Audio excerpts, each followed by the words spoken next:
नमस्कार दोस्तों, ज्ञान गुण सागर में आप सभी का स्वागत है। तो चलिए आज हम ईपीएफओ का हिस्ट्री वाला सेक्शन डिस्कस करेंगे, जहां पे हम बात करेंगे मेजर अपराइजिंग्स बिफोर 1857। हालांकि जो ईपीएफओ का सिलेबस है उसके अकॉर्डिंग जो इंडियन नेशनल फ्रीडम स्ट्रगल है वहां पे अपराइजिंग्स 1757 टू 1857 है। तो हम फर्स्ट फेज डिस्कस कर लेते हैं, पॉपुलर अपराइजिंग बिफोर 1857। ये फर्स्ट फेज है, अर्ली फेज है, इसके बारे में डिस्कस करते हैं। ठीक है, so let's start. Basically Indian freedom struggle 1857 1947 ये ईपीएफओ का सिलेबस है। ठीक है, तो हालांकि जो इंडियन नेशनल मूवमेंट स्ट्रगल है इसमें बहुत से अपराइजिंग्स हुए हैं, तो एक ही वीडियो में सारे अपराइजिंग को डिस्कस करना नॉट पॉसिबल। सो हमने इसको 3-4 भाग में डिस्कस करेंगे मेजर अपराइजिंग्स। तो अभी फिलहाल हम अर्ली अपराइजिंग्स बात करते हैं, जो कि 1757 टू 1857। ठीक है, सो स्टार्ट करते हैं। फर्स्ट अपराइजिंग सन्यासी एंड फकीर रेबिलियन।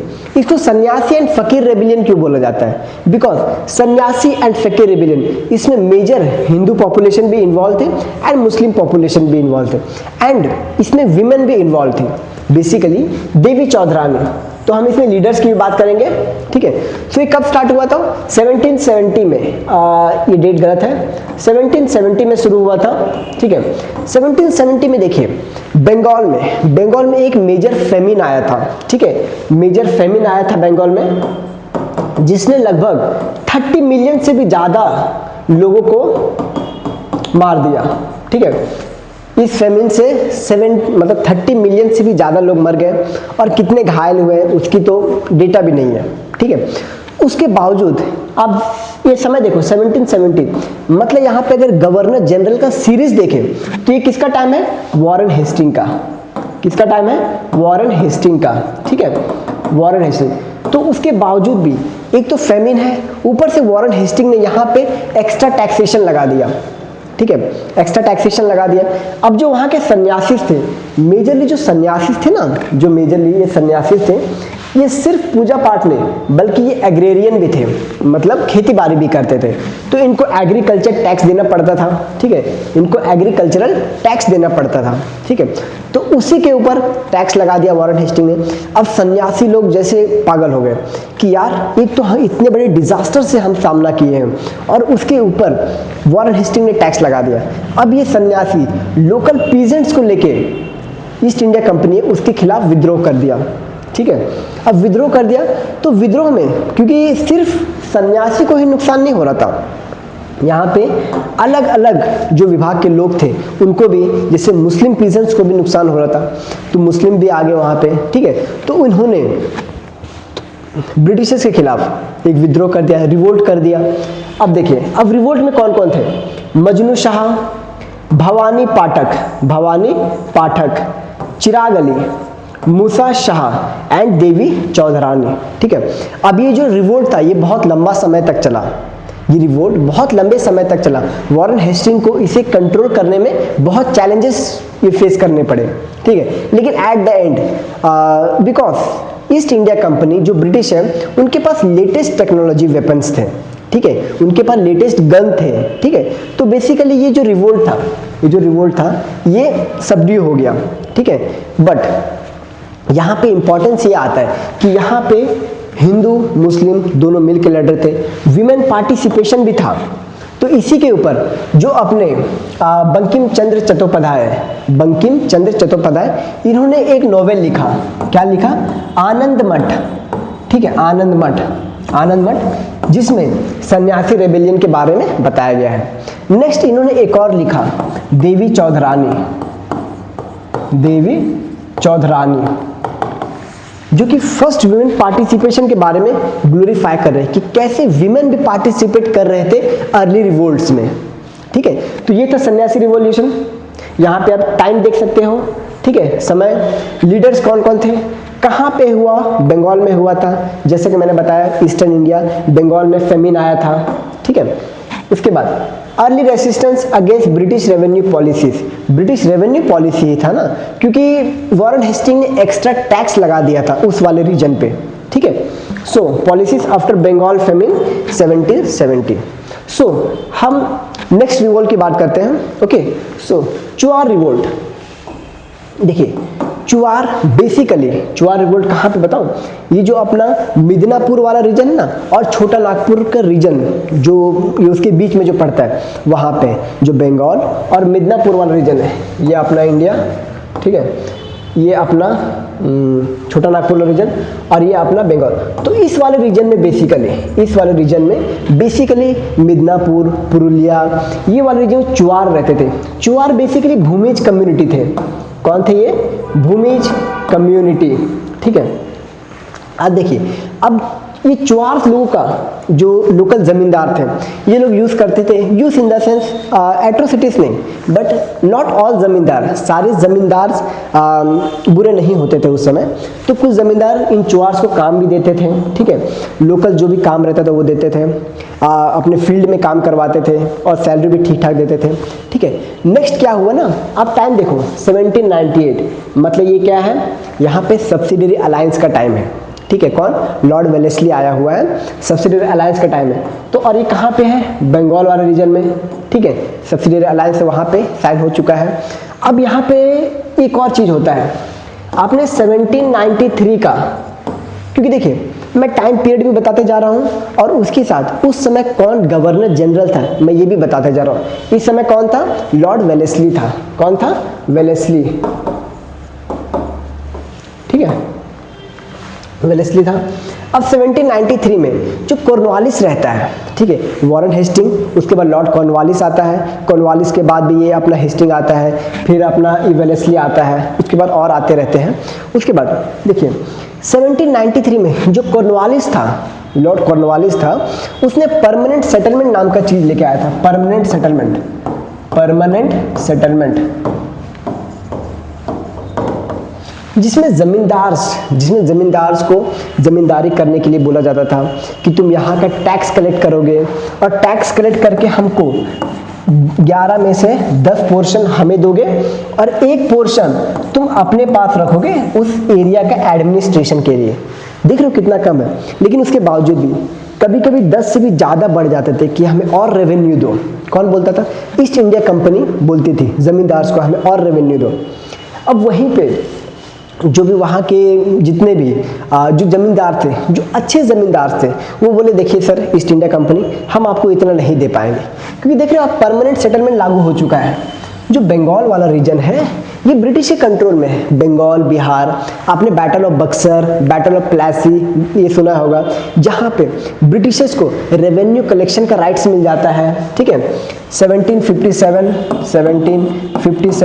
एंड 1764 यहाँ पे प्लासी होता है और यहाँ पे बक्सर का बैटल होता है, ठीक है। यहाँ पे रेवेन्यू कलेक्शन राइट मिल जाता है। फिर ब्रिटिशर्स जो रहते हैं वो अलग अलग पॉलिसीज लेके आते हैं, परमानेंट सेटलमेंट लेके आते हैं, सब्सिडरी अलायंस लेके आते हैं, ताकि अलग अलग तरीके से कैसे ब्रिटिश एक्स्ट्रा और बहुत सारा टैक्स कलेक्ट कर सके, ठीक है। तो उसी के तहत ब्रिटिश क्या कर रही थी? टैक्स कलेक्ट कर रही थी जमींदारों से, इतने सारे टैक्स कलेक्ट कर। तो जमींदार बोले भाई इतना नहीं हो पाएगा, हमसे नहीं हो पाएगा। तो एक घटशिला के जमींदार थे, घटशिला के जमींदार थे। कौन थे नाम उनका? जगन्नाथ सेठ, मतलब जगन्नाथ सिंह बेसिकली, ठीक है। तो इन्होंने ब्रिटिश के खिलाफ विद्रोह कर दिया, रिवोल्ट, कि हम नहीं अब आपके साथ ये कर पाएंगे जमींदारी, आपको इतना टैक्स नहीं दे सकते, ठीक है। लेकिन इनका रिवोल्ट जो जगन्नाथ सिंह का रहता है, इनका रिवोल्ट सबड्यू हो जाता है, ब्रिटिश इनको सबड्यू कर देती है। नेक्स्ट जो रहते हैं वो अपने श्यामगंजम रहते हैं, श्यामगंजन, ठीक है। उसके बाद सुबला सिंह, ये कलियापाल के रहते हैं, कलियापाल के जमींदार रहते हैं। कहाँ के? कलियापाल के जमींदार। ये बोलते हैं हम भी नहीं दे पाएंगे, ठीक है। सो ये सब जमींदार मिलके ब्रिटिश के खिलाफ विद्रोह करते, रिवोल्ट करते, लेकिन अलग अलग रीजन से, ये अपने रीजन से, ये अपने रीजन से, ये अपने रीजन से। और इनके साथ जो रहता है वो चुआर्स रहते हैं। क्या? चुआर्स। तो बेसिकली इसी अपराइजिंग का नाम है चुआर रिवोल्ट। तो इन सारे जमींदार के साथ चुआर्स रहते हैं। ठीक है, चुआर्स। और ये फिर जाके ब्रिटिशर्स के खिलाफ अपने अपने जमींदार का साथ देते हैं, लेकिन ये सारे सबडी हो जाते हैं क्योंकि अलग अलग रीजन में हो रहा था। फिर एक लीडर आते हैं दुर्जन सिंह रायपुर के रहते हैं, रायपुर के जमींदार रहते हैं, ठीक है, कहाँ के, रायपुर के जमींदार रहते हैं। अब ये अच्छी टक्कर देते हैं ब्रिटिशर्स को, ठीक है, ब्रिटिशर्स को काफ़ी हद तक नुकसान पहुंचाते हैं, ठीक है, अलग अलग जगह से, ठीक है, अलग अलग तरीके से युद्ध करके ब्रिटिशर्स को काफ़ी नुकसान पहुंचाते हैं, लेकिन एट द एंड ब्रिटिशर्स इनको भी सबड्यू कर देते हैं, ठीक है। Tribal pheasant revolted against high revenue demands, resistant, ठीक है, हाई रेवेन्यू डिमांड्स। तो ये रेवेन्यू किससे डिमांड कर रहे हैं, जमींदार से। और तो जमींदार कहाँ से लाएगा, जमींदार तो बेसिकली जो ट्राइबल्स हैं, एग्रेरियन पीसेंट्स हैं, उनसे ही लेगा ना, ठीक है। तो ये था अपना चुआर रिवोल्ट। अब बात करते हैं हम पॉलीगार रिवोल्ट का, ठीक है, अब बात करते हैं पॉलीगार रेबेलियन का। देखिए अब पॉलीगार रेबेलियन में एक लीडर आते हैं कट्टा बोमन एंड मरुधु ब्रदर्स। पॉलीगार्स में देखिए यहाँ पे जो लीडर रहते हैं कट्टा बोमन, ठीक है। अब यहाँ पे आप एक चीज देखिए, जो नवाब ऑफ आरकोट रहते हैं, क्या रहते हैं, नवाब ऑफ आरकोट, ये जो थिरुनेलवेली थे, थिरुनेलवेली है ना, आई थिंक थिरुनेलवेली है, तो वहाँ और एक कार्नेटिक वाला रीजन रहता है, कार्नेटिक वाला रीजन, ये वाला रीजन ब्रिटिशर्स से हार जाते हैं, नवाब ऑफ आरकोट। तब ब्रिटिशर्स क्या करता है, ये जो रीजन है ना कार्नेटिक और थिरुनेलवेली, यहाँ पे हाई टैक्सेशन लगा देते हैं। लेकिन ब्रिटिश का मोटिव आप देखिए, ब्रिटिश का मोटिव देखिए, पैसा कमाना है, at any cost extra tax से पैसे निकालना, पीजेंट से, जमींदार से, ताकि ईस्ट इंडिया कंपनी की तिजोरी भरी जा सके, ठीक है, ईस्ट इंडिया कंपनी की तिजोरियां भरी जा सके। तो उन्हें सिर्फ टैक्सेशन चाहिए था, कार्नेटिक, और जो टैक्स नहीं देते थे यहाँ से उनका घर ले लेते थे। जैसे चुआर रिवोल्ट में भी आप देखोगे ना, तो जो चुआर्स नहीं देते थे टैक्स, उनका मड वगैरह तोड़ दिया जाता था, ठीक है। तो यहाँ पे भी तिरुनेलवेली में, कर्नाटक में बहुत अत्याचार होता है टैक्सेशन, कि अगर तुम टैक्स नहीं दोगे तो तुम्हारे साथ ये होगा, ठीक है, तुम्हारा घर तोड़ दिया जाएगा, ऐसे वैसे। अब नेक्स्ट यहाँ पे जो लीडर आते हैं कट्टा बोमन मरुधु, बेसिकली कट्टा बोमन, ठीक है। तो अब इन्होंने ब्रिटिशर्स के खिलाफ अपना रिवोल्ट छेड़ दिया। इनके साथ बहुत से पीजेंट्स आते हैं, हजारों के तादाद में, ठीक है। और ये एक थोड़े रिच पॉलीगर रहते हैं, तो ये क्या करते हैं, पहली बार में ब्रिटिशर्स को हरा देते हैं। ब्रिटिशर्स को कट्टा बोमन जो रहते हैं ये हरा देते हैं। अब ये ब्रिटिशर्स के जो आत्मसम्मान रहते हैं ना, उसको ठेस पहुंच जाता है कि यार एक पॉलीगर ने हमें हरा दिया अपनी ये, क्योंकि उस समय जो ब्रिटिशर्स की सेना थी वो थोड़ी छोटी थी, मतलब छोटी सेना करके युद्ध लेने गए कि ये तो पॉलीगर है, इसे छोटी सेना तो हरा देती है, और बुरी तरह से हराते हैं। लेकिन उसके बाद ब्रिटिशर्स को आत्मसम्मान को ठेस लगती है कि एक पॉलीगर हमें हरा देता है। तो फिर जो कट्टा बोमन जो कट्टा बोमन राजू रहते हैं, इनके ऊपर ब्रिटिशर्स इनाम रख देते हैं कि जो इनको पकड़वाएगा हम उसे इनाम देंगे। फिर वहीं पे बिट्रेयल, एक रहता है एटप्पन, क्या नाम रहता है, एटप्पन, राजा ऑफ पुडुकोट्टई, इनका ब्रिटिशर्स के साथ डील साइन होता है कि चलिए मैं आपको ये राजा कट्टा बोमन ये पकड़वाऊंगा, उसके बदले में आप मुझे इनाम दोगे, ठीक है। तो यार कैसा राजा है जो अपने ही इसको पकड़वा रहे हैं, क्योंकि यूनिटी नहीं थी ना अपने इंडियंस में, इसीलिए बहुत से लोग पकड़ाए गए। जैसे अपने चंद्रशेखर आज़ाद जी, जो प्रयागराज में आज़ाद मैदान रखा गया है, ठीक है, वहीं पे उन्होंने अपने आप को गोली मार लेंगे, पकड़ाए नहीं, लेकिन किसके बदौलत, बिट्रेयर के बदौलत, जो ट्रेटर रहते हैं, ठीक है, धोखेबाज ट्रेटर, ठीक है। तो फिर इन्होंने भी अपने जो कट्टा बोमन राजा रहते हैं, ये पकड़े जाते हैं और इन्हें फांसी पे चढ़ा दिया जाता है ब्रिटिश के द्वारा, ठीक है। 1799-1805 का टाइम पीरियड देखो, वेलेस्ली भी है यहाँ पे मतलब यहाँ गवर्नर जनरल लॉर्ड वेलेस्ली है, ठीक है। Next Vellore mutiny, Vellore mutiny के बारे में थोड़ा बात करेंगे। देखिए वेल्लोर म्यूटिनी जो अपना 1857 का म्यूटिनी था, सेम वैसे ही था। वेल्लोर म्यूटिनी में इंडियन सेपॉइज थे जो मद्रास वाले रीजन में, मद्रास रेजिमेंट में थे। कहाँ पे थे? मद्रास रेजिमेंट में, ठीक है, मद्रास रेजिमेंट में। ओके, अब मद्रास रेजिमेंट, लेकिन अब आप देख रहे हो ये 1806, लेकिन यहाँ पे क्या था? क्रिश्चियन मिशनरीज भी थे, क्रिश्चियन मिशनरीज भी थे जो कन्वर्जन पे ध्यान देते थे, क्रिश्चियन मिशनरीज जो कन्वर्जन पे ध्यान देते थे। अब इन्होंने जो भी ऑफिशियल्स रहते थे, हाई ऑफिशियल्स, ब्रिटिश आर्मी में हाई ऑफिशियल, तो उनको बोला कि आप एक काम करो, जो भी सेपॉइस हैं, जो हमारे सेपॉइस हैं उनमें जो हिंदूस हैं उनको तिलक लगाना बंद करवाओ, ठीक है, और जो मुस्लिम सिपॉइस हैं उनको बोलो दाढ़ी वगैरह बनाए, सबको बोलो दाढ़ी वगैरह बनाए, ठीक है, किसी को बोलो कि कोई तिलक नहीं लगाएगा, कोई टर्बन नहीं पहनेगा, ठीक है। ये सब आप देख रहे हो क्रिश्चियन मिशन किस हद तक वेल्लोर म्यूटिनी में काम कर रही है। हालांकि देखिए चार्टर एक्ट 1830 अगर आप पढ़ोगे, चार्टर एक्ट 1830, तो यहाँ पे ऑफिशियली जो क्रिश्चियन मिशनरीज है उनको फंड किया जाता था ईस्ट इंडिया कंपनी से, ठीक है, ऑफिशियली फंड किया जाने लगा कि वो कन्वर्जन पे ध्यान दें, और उनको नाम क्या दिया? एनलाइटनमेंट, कि हम जो क्रिश्चियन मिशनरी वो एनलाइटनमेंट करेगी, लेकिन उसके आड़ में क्या किया जा रहा था?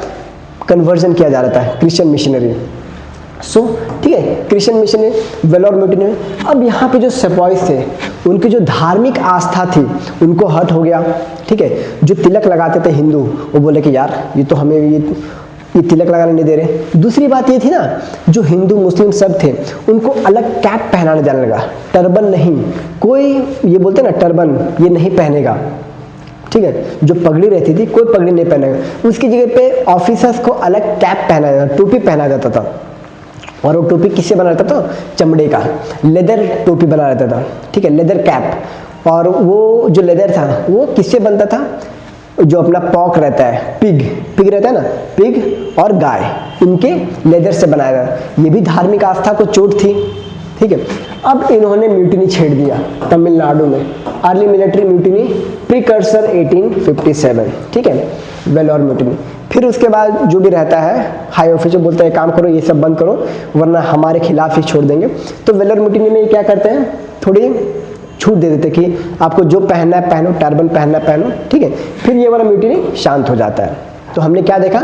वेल्लोर म्यूटिनी 1806 में, ठीक है। यहाँ पे टीपू सुल्तान का भी कुछ ये रहता है कि टीपू सुल्तान के जो बाद में जो उनके बेटे रहते हैं या उनके भतीजे, ठीक है, वो भी यहाँ पे रहते हैं, वो भी विद्रोह करते हैं, तो ये अलग मुद्दा है, ठीक है। मेजर ये ही था वेल्लोर म्यूटिनी में। यहाँ पे टीपू सुल्तान का भी ये है, एक ये पोर्शन है कि टीपू सुल्तान का जो भाई रहता है या बेटा रहता है, ठीक है, वो आते हैं, तो वो अलग टॉपिक आ जाता है। लेकिन वो भी क्योंकि आप देख रहे हो एक टॉपिक से बहुत सी चीज़ें रिलेट करती है, ठीक है। नेक्स्ट हम बात करेंगे पैका रेबेलियंस के बारे में। पैक्स क्या रहते थे पता? ये फुट हेड मिलिटिया रहते थे जो कि राजा ऑफ खुर्दा को, उड़ीसा में राजा ऑफ खुर्दा को सपोर्ट करते थे, ठीक है। सपोर्ट क्या करते थे? वो उनके सैनिक थे, फुट सोल्जर्स, वो उनके सैनिक थे राजा ऑफ खुर्दा के, ठीक है। तो राजा ऑफ खुर्दा क्या करता था? उन्हें ज़मीन दे देता था, मैं तुम्हें सैलरी नहीं दूंगा, मैं तुम्हें ज़मीन देता हूँ, उसके बदले में तुम यहाँ पे आर्मी में काम करो, ठीक है। अब क्या होता है 1803 में जो उड़ीसा वाला रीजन है, जो खुर्दा वाला रीजन है, उड़ीसा में खुर्दा वाला रीजन, यहाँ पे east India company Raja of Khurda को हरा के उसको ओवरटेक कर लेती है।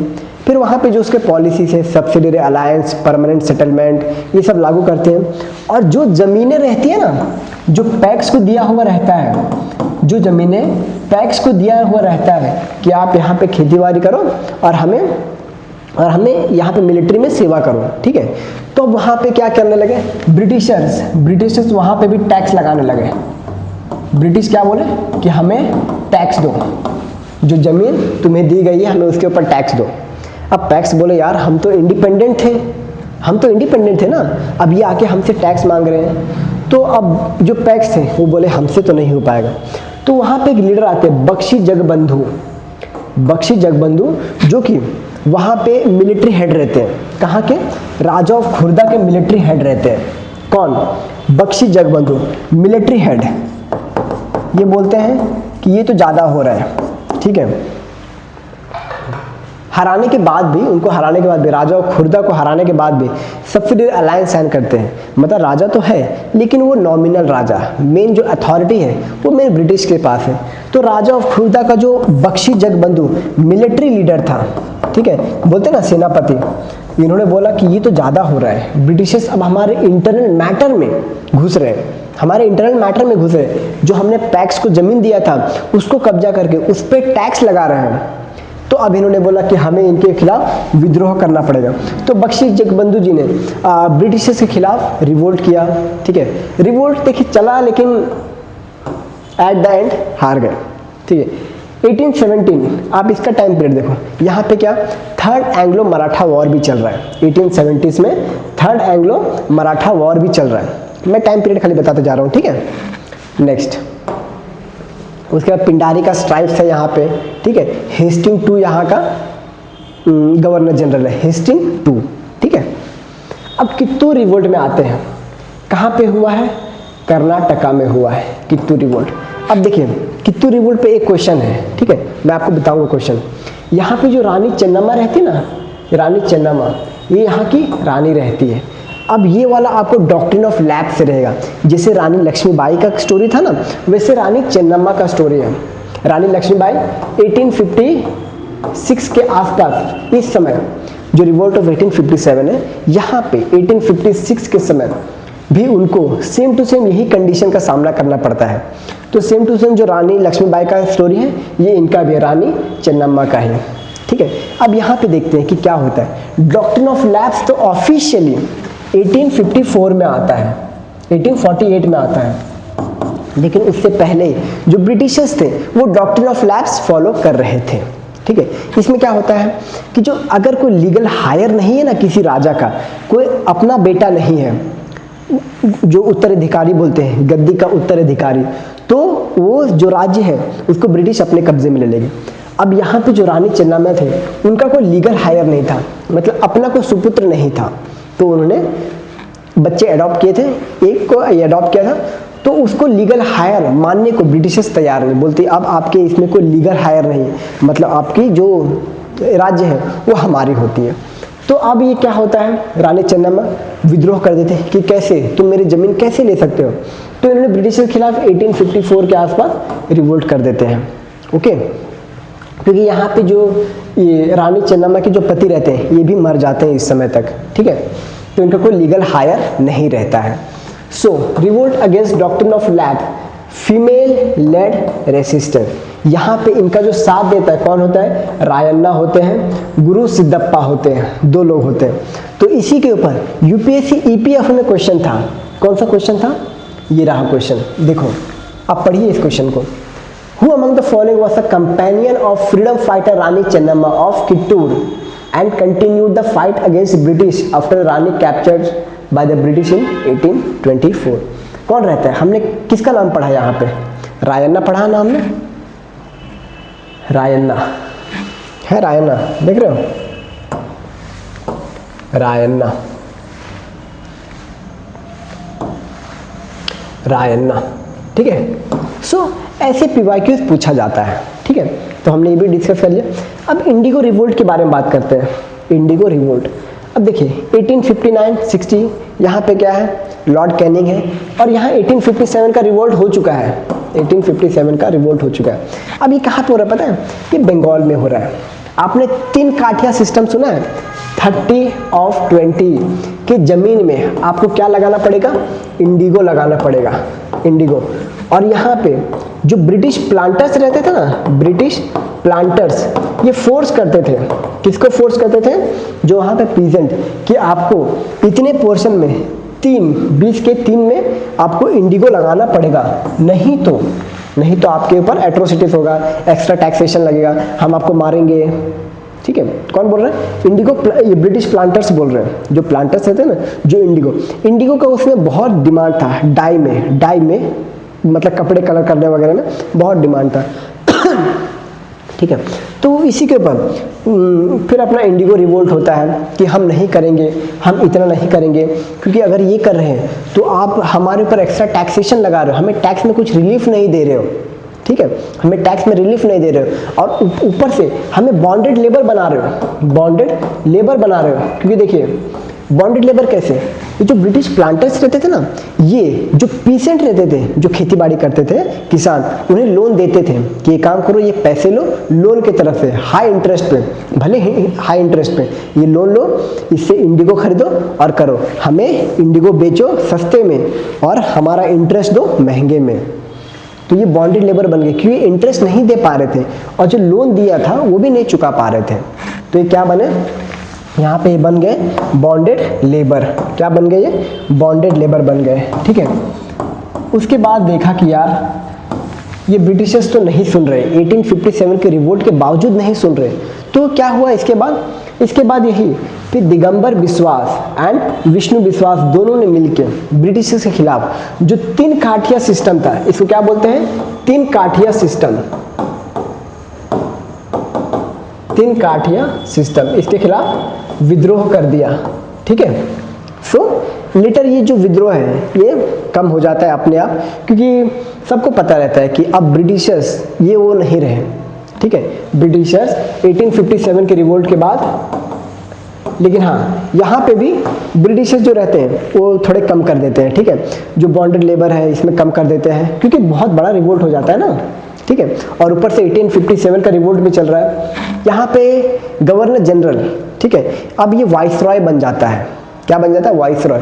यहाँ पे कैनिंग है, ठीक है, कौन है, Canning. Next Midnapore and Dhalbhum revolt, ये सिंपल है थोड़ा सा, कब हुआ, 1766-74 में। दामोदर सिंह जगन्नाथ सिंह तमिलनाडु में हो रहा था। जमींदार and revolts against British policy 1772। इसका सिंपल है, देखिए यहाँ पे जमींदार और जो रियोट्स जो किसान रहते थे, पीजेंट साथ में रहते थे, अच्छा भाईचारा था। लेकिन ब्रिटिशर्स ने बहुत ज़्यादा लगा दिया था, कितना, 10 of 11, और कभी कभी इससे भी ज़्यादा। तो ये बोल रहे, जमींदार बोल रहे हम नहीं दे पाएंगे। उसके खिलाफ दामोदर सिंह और जगन्नाथ धाल दोनों ने मिलकर ब्रिटिशर्स के खिलाफ युद्ध छेड़ दिया, रिवोल्ट छेड़ दिया। उसमें इनको रियोट्स भी साथ देते हैं, ठीक है, क्योंकि देखिए अल्टीमेटली पैसा तो रिवोल्ट से ही आना है ना, है कि नहीं। तो फिर ये रिवोल्ट होता है, लेकिन रिवोल्ट सबड्यू हो जाता है, ठीक है, रिवोल्ट सबड्यू हो जाता है। ओके, नेक्स्ट हम बात करें रिवोल्ट ऑफ मोआ मरीज। ये थोड़ा इंटरेस्टिंग है। इंटरेस्टिंग इन सेंस, आपने अहोम डायनेस्टी के बारे में पढ़ा होगा, ठीक है, आपने बैटल ऑफ सराय घाट का पढ़ा होगा, 1671 बैटल ऑफ सराय घाट।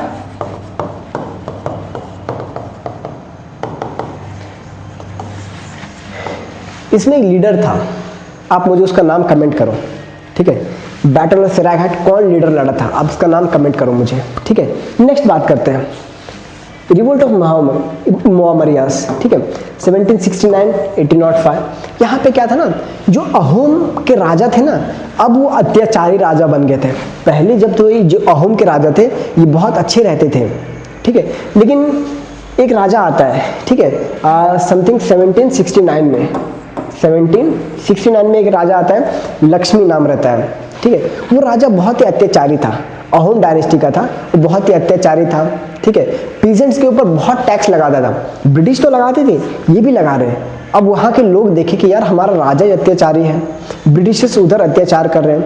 अब क्या हुआ, इन लोगों ने ब्रिटिशर्स के खिलाफ विद्रोह कर दिया, सॉरी नॉट ब्रिटिशर्स के खिलाफ, इन लोगों ने अपने राजा अहोम डायनेस्टी के अगेंस्ट विद्रोह कर दिया, अहोम डायनेस्टी के अगेंस्ट विद्रोह कर दिया। कौन, मोआमरियास। और ये टीचिंग्स फॉलो करते थे किसके, अनिरुद्ध देव आचार्य का। ये एक वैष्णवाइट्स थे, ये क्या थे, वैष्णवाइट्स, भगवान विष्णु की पूजा करते थे, ठीक है। इन्होंने बोला कि देखो आपके ऊपर अत्याचार हो रहा है, आप राजा के खिलाफ विद्रोह करो अब, ठीक है। तो अब ये विद्रोह होता है, जो अहोम का राजा होता है ना, ये ब्रिटिशर से हाथ मिला लेता है कि आप एक काम करो, आप मुझसे हाथ मिलाओ, और जो ये अपराइजिंग हुआ है मोआमरियास का, इसको शांत करो, ठीक है। अहोम ने ब्रिटिशर्स से हाथ मिला लिया। अब ब्रिटिशर्स से हाथ मिलाए तो ब्रिटिशर्स क्या करेगा, सब्सिडियरी अलायंस करेगा, परमानेंट सेटलमेंट करेगा, ठीक है। तो लास्ट में इनको भी प्रॉब्लम होता है, अहोम्स को भी प्रॉब्लम होता है, ठीक है। तो ये है रिवोल्ट ऑफ मोहामरियस। तो मोहामरियस को ब्रिटिश शांत कर देती है और अपना जो भी ये रहता है टैक्सेशन वाला पॉलिसी सब अप्लाई कर देते हैं। At the end king Darrang Krishna Narayan ask British to control Moamarias low caste peasant, ठीक है। तो एट द एंड इनका भी अहोम राजा का जो ये दरांगे हैं इनका भी वही हाल होता है जो बाकी राजाओं का हुआ सब्सिडियरी अलायंस में, ठीक है। तो ये था मोहामरियास। नेक्स्ट हम बात करेंगे civil uprisings in Gorakhpur, Basti and Bahraich. Civil uprisings in Gorakhpur, Basti and Bahraich कब हुआ था? 1781 में हुआ था। जमींदार्स एंड अवध कल्टीवेटर्स, ये सेम आपको दिख जाएगा इसके जैसा, मिदनापुर एंड दालभूम रिवोल्ट में सेम टू सेम। देखिए, Warren Hasting to meet war expenses called Alexander Hannay to impose ijara. अब देखिए यहाँ पे क्या होता है ना, 1781, ये आपको पता है कौन सा टाइम पीरियड चल रहा है? 1775 टू 1782 ये टाइम पीरियड चल रहा है first Anglo Maratha war, first Anglo Maratha war. अब यहाँ पे जो रहता है, यहाँ पे कौन रहता है? वॉरेन हेस्टिंग रहता है। वॉरेन हेस्टिंग यहाँ पे मराठा वॉर से जो भी, क्योंकि पहला जो वॉर रहता है मराठा वॉर, ये ब्रिटिश अपने मराठा जीत जाते हैं, तो मराठा वॉर से जितना भी नुकसान हुआ रहता है ना ब्रिटिश ईस्ट इंडिया कंपनी को, वो वॉरेन हेस्टिंग बोलता है कि हम ये अवध से वसूल करेंगे। इसके लिए वो किसको बुलाता है? अलेक्जेंडर हैनी को बुलाता है कि एक काम करो, तुम आओ और इजारा सिस्टम लागू करो, इसके तहत मुझे टैक्स कलेक्ट करके दो। उससे बताओ ब्रिटिश 22 लाख रुपये कलेक्ट करते हैं, ठीक है, मराठा वार को फंड करने के लिए और उससे जो नुकसान हुआ उसकी भरपाई करने के लिए। तो अब क्या होता है, जो जमींदार और कल्टीवेटर्स ये पूरा विद्रोह कर देते हैं कि यार इतना ज़्यादा इजारा सिस्टम कर रहे हो, इतना ज़्यादा टैक्स लगा रहे हो हम पे।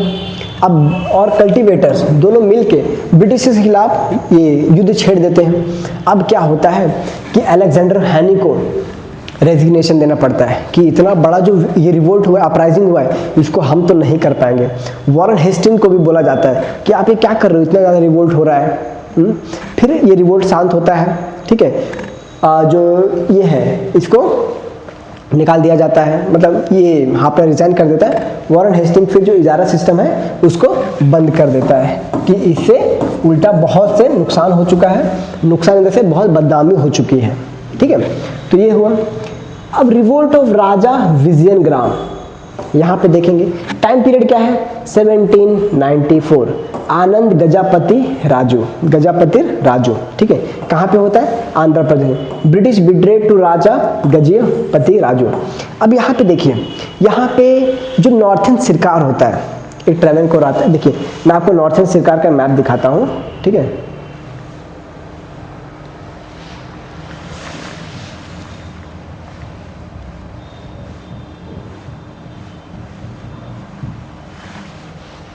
ये देखें, ये वाले रीजन में, ठीक है, ये वाले रीजन में पहले पूरा मद्रास से जाना जाता था, यहाँ तक मद्रास से जाना जाता था, ठीक है, आंध्र प्रदेश वाले रीजन में देख लो।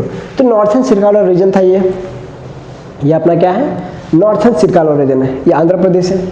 यहाँ पे आप देख रहे हो ये टाइम पीरियड क्या है? 1794। 1760 में एक बैटल होता है, बैटल ऑफ वैंडी वॉश, जिसको वंदी वसाई बोला जाता है, जिसके तहत फ्रेंच को पूरी तरह से खदेड़ देते हैं ब्रिटिश। लेकिन कुछ कुछ एरिया में, जैसे नॉर्थन सरकार में कुछ कुछ जो फ्रेंच रहते हैं ना वो रहते हैं, ठीक है, वो थोड़ा अपना जो काम रहता है वो चालू रखते हैं, अपना जो डीलिंग वगैरह जो बिजनेस है वो यहाँ पे नॉर्थन सरकार में चालू रहते हैं। तो क्या है ना, गजापति राजू आनंद और ब्रिटिश मिलके दोनों हाथ मिलाते हैं और बोलते कि हम फ्रेंच को हटा देंगे यहाँ से। हालांकि ब्रिटिश के पास तो ऑलरेडी पूरा पावर था ये फ्रेंच को हटाने का, क्योंकि ऑलरेडी वनडी वॉश का वॉर जीत चुकी है। ऑलरेडी जो ब्रिटिश है ये वनडी वॉश का वॉर जो है ये जीत चुके हैं 1760 में, लेकिन उसके बावजूद भी इससे हाथ मिलाते हैं और फ्रेंच को हटा देते हैं। और उसमें ट्रीटी क्या साइन होती है कि आनंद गजापति को कुछ ज़मीनें दी जाएगी, लेकिन ब्रिटिशर्स एट द एंड बोलते हैं हम आपको कुछ नहीं देंगे।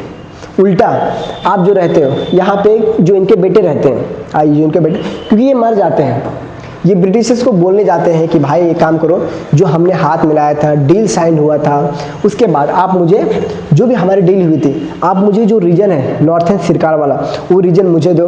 ब्रिटिश बोलते हैं हम नहीं देंगे, ठीक है। तो ये मर जाते हैं, मतलब बदला लेने से पहले मर जाते हैं। फिर इनका जो बेटा रहता है विजय रामाराजू, विजय रामाराजू, अब ये क्या बोलते हैं, ये बोलते हैं कि मैं बदला लूँगा, मैं लूँगा, ठीक है। लेकिन क्या रहता है ना, ब्रिटिश रहती है, वो इनको बोलते हैं तुम बदला क्या लोगे हमसे, हम तुम्हारे ऊपर 3 लाख का टैक्स लगा रहे हैं, ये पैसे मुझे जल्द से जल्द मिल जाना चाहिए। वॉर इंडेमनिटी, जो हमने वॉर किया था उससे नुकसान भी हुआ है, तो ये हमें 3 लाख रुपए मिल जाने चाहिए। अब विजय रामाराजू बोलते हैं कि ये पैसे मैं कहाँ से दूँ। तो एट द एंड ये होता है कि युद्ध होता है, और इनका भी जो ये रीजन रहता है, आंध्र प्रदेश जो इनका रीजन रहता है, ठीक है, ये भी रीजन इनसे छीन जाता है, ब्रिटिशर्स छीन लेती है, ठीक है, विजय रामाराजू का region. Okay, so next revolt का बात करते हैं, revolt of Dhundia in Bednur, ठीक है, कहाँ पे है, मैसूर में। ये बहुत सिंपल है, एक धुंडिया वाग नाम का व्यक्ति रहता है, इसको टिप्पू सुल्तान फोर्सफुली इस्लाम में कन्वर्ट करवा देता है, ठीक है। अब इस्लाम में कन्वर्ट तो हो जाता है, और बोलते हैं ये वाले रीजन पे, ये टिप्पू सुल्तान बोलता है इस वाले रीजन पे तुम अपना जो भी एडमिनिस्ट्रेटिव का काम करो, लेकिन वो रहता है, मतलब टिप्पू सुल्तान के लिए उसके मन में फिर भी नफरत रहती है। फिर वो क्या बोलता है, ठीक है, जो धुंडिया वाग रहता है ये क्या बोलता है कि देखिए यहाँ पे 1799 की बात है, यहाँ पे श्रीरंगापट्टनम, ठीक है, और 4th एंग्लो मैसूर वॉर से जो टिप्पू सुल्तान है उसका भी खेल खत्म हो चुका है, उसका भी खेल खत्म हो चुका है। उसके बाद धुंडिया वाग ने, ठीक है, ब्रिटिशर्स से धुंडिया वाग ऑर्गेनाइज्ड अ वॉर अगेंस्ट, मतलब फिर देखिए अब ये जो रीजन है जहाँ पे एडमिनिस्टर कर रहा था, ये किसके अंडर आ चुका है, ट्रीटी ऑफ श्रीरंगापट्टनम से ये किसके अंडर आ चुका है, ब्रिटिश के ये अंडर आ चुका है, ठीक है। फिर 4th एंग्लो मैसूर वॉर में टिप्पू सुल्तान मर जाता है, आपको पता ही है, ठीक है। तो धुंडिया वाग जो रहता है एक मेजर ऑर्गेनाइज करता है कुछ आर्मी, और ब्रिटिश के खिलाफ युद्ध करता है कि जो मेरा एडमिनिस्ट्रेशन टेरिटरी था, जो मुझे टिप्पू सुल्तान ने दिया था एडमिनिस्ट्रेट करने, वो मुझे वापस करो। ब्रिटिश बोलता है नहीं करूँगा, फिर युद्ध होता है, नॉर्मली हार जाता है, ठीक है। तो ऐसे ऐसे अपराइजिंग्स हुए हैं। रिवोल्ट ऑफ केरला वर्मा पजस्सी राजा, ये थोड़ा इंटरेस्टिंग है। कब हुआ ये पजस्सी राजा, मलाबार रीजन में, अर्ली मिलिट्री म्यूटिनी, सॉरी ये नहीं है, ये वाला एक्चुअली सन्यासी रिवोल्ट का ही है, ठीक है। तो पजस्सी राजा मलाबार रीजन में, अब इसका स्टोरी इंटरेस्टिंग कैसे है, देखिए पजस्सी राजा, इसके ऊपर मैं एक डिटेल वीडियो लेकर आऊँगा क्योंकि इसका वीडियो बहुत इंटरेस्टिंग है, ठीक है। तो मैं इसका जो रिवोल्ट ऑफ केरला वर्मा पजस्सी राजा का है, इसका मैं एक डिटेल वीडियो लेके आऊँगा, ठीक है, इसके ऊपर डिटेल में बात करेंगे, ठीक है।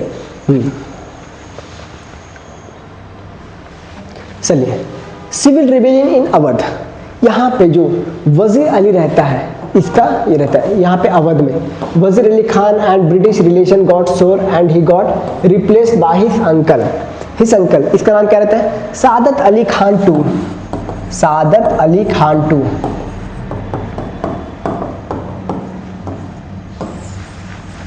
सादत अली खान टू से वजीर अली को रिप्लेस किया जाता है एज नवाब ऑफ अवध, क्या, Nawab of Awadh, okay, Nawab of Awadh, okay. So Wazir Ali Khan, अब दिक्कत ये रहता है कि वजीर अली खान इसको क्या किया था, बनारस में पेंशन लेके भेज देते हैं, वजीर अली खान को बनारस भेज देते हैं, ठीक है, कि एक काम करो तो पेंशन लो और बनारस में जाके रहो। लेकिन जो वजीर अली रहता है उसको बोलता है, ये तो उसके जो आत्मसम्मान रहता है उसको ठेस रहता है, ये बोलता है यार मेरे अंकल को बिठा दिया और मुझे नहीं, ठीक है। तो उसके बाद क्या करते हैं, वजीर अली जो रहता है ये जो यूरोपियन रेसिडेंट्स हैं और ब्रिटिश ऑफिशियल्स उनको मारना शुरू कर देता है, क्योंकि देखिए भले पेंशनर है लेकिन थोड़ी बहुत तो पावर है, तो ब्रिटिश रेसिडेंट्स और जो इसके जो सेवक रहते हैं वजीर अली के, वो भी ब्रिटिश ऑफिशियल्स को मारना शुरू कर देते हैं। ठीक है, अब क्या होता है, ये एक मैजिस्ट्रेट को मार देता है। ठीक है, मैजिस्ट्रेट को मार देता है। उसके बाद वहाँ से फिर भाग जाता है कहाँ पे, रायपुर, सॉरी नॉट रायपुर बल्कि जयपुर, जयपुर भाग जाता है। ठीक है, अब जयपुर के राजा को ब्रिटिश बोलते हैं कि वजीर अली को हमें दे दो, इसको एक्स्ट्राडिट कर दो। ठीक है, इसको एक्स्ट्राडिट कर दो और हमें दे दो। ठीक है, तब जो ये जयपुर के राजा रहते हैं वो बोलते हैं हम दे देंगे, लेकिन एक शर्त है, वजीर अली को ना तो आप फांसी चढ़ाओगे और ना ही इसे गंदा ट्रीट करोगे, तो ही उसके बाद, क्योंकि देखिए इनके पास भी कोई जो है, ये जयपुर के राजा, इनके पास एक ब्रिटिशर्स से युद्ध करने का सामर्थ्य नहीं है। ठीक है, सो ये है। अब हम नेक्स्ट बात करते हैं अपराइजिंग्स इन पलामू। ये बेसिकली पलामू में अपराइजिंग्स हुआ था टैक्सेशन को लेके, हाई टैक्सेशन, जिसमें अपना भूखना सिंह जो वहाँ के ज़मींदार रहते हैं, ठीक है, ये बोलते हैं इतना टैक्स नहीं दे पाएंगे। ठीक है, और रियोट के साथ मिलके, जो पीजेंट्स रहते हैं उनके साथ मिलके ब्रिटिशर्स के खिलाफ ये आंदोलन छेड़ देते हैं। किसके लिए, हाई टैक्सेशन के लिए।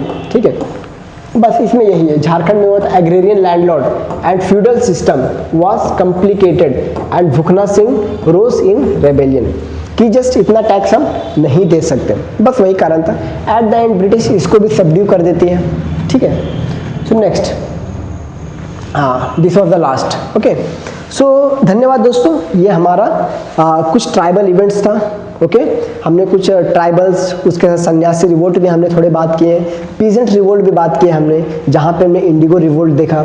ठीक है, और भी कुछ अगर जो टॉपिक बचा है उसके ऊपर मैं डिटेल वीडियो लेके आऊँगा।